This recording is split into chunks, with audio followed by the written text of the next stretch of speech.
Hi, my name is Holly. I am telling my story as a challenge from my sister-in-law, who is a art therapy student. I am not waving to you. I actually have tremors from neurological complications from a tick bite that I got almost 3 years ago, April 1st, 2013. We were on a day trip with me and my 5 children to Santa Cruz, California.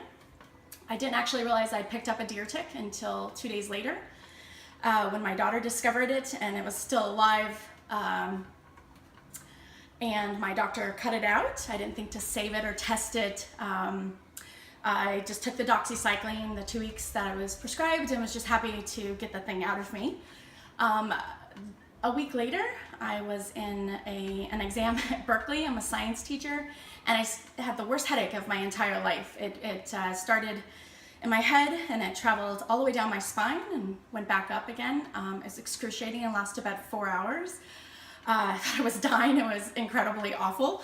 And then it just went away. And I went home, had the rest of the weekend, went into my classes on Monday morning, to my science classes, and had my first set of seizures in front of my students. It was horrifying. It was horrifying to them. I'd never had a seizure. It was just awful. I went to the hospital by ambulance. They tested my blood for Lyme disease. And over the next week and a half, I actually deteriorated rapidly. About every 2 days, I would lose some type of neurological function. The first thing that, including seizures, was my legs. I started what we call a gait. It felt like saddlebags, as if I was, trunking down everywhere I went. It was just trunking, and my mind started to slow down quite a bit. The next thing that went was my speech started to slur, and my kids called it the Siri voice. I had a robot voice. And then 2 days later, I started getting really bad hearing. My face started to droop. And it just got worse and worse. And my doctor was trying to get referrals. In fact, I was turned away from 7 infectious disease doctors, despite having a bullseye rash on my back, because I tested negative for Lyme disease on my first. What I didn't learn till later is I actually didn't develop antibodies till later in the month. When I did test positive for Lyme disease, I also got 2 other infections that I tested positive for. One, another bacterial infection called borneliosis, and then I actually got a malaria-like infection called babesiosis. I've got the West Coast strain, which is called Babesia duncani, WA1. I was fortunate enough to get into a doctor in the Bay Area that recognized symptoms. My mother came in. I was unable to walk or mostly talk. And I was treated with antibiotics and antimalarials, which I responded very quickly to.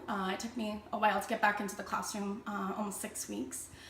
And then I deteriorated again several months later, and it has been a fight for my life since. I have done almost 2 years of IV antimalarial and anti-protozoan and antibiotic therapy, as well as a regimen of oral therapies as well. I live in North Carolina now. We have been going back to California for almost the whole 3 years. In North Carolina, they do not treat tick-borne infections for more than the 2 weeks. I've been very fortunate.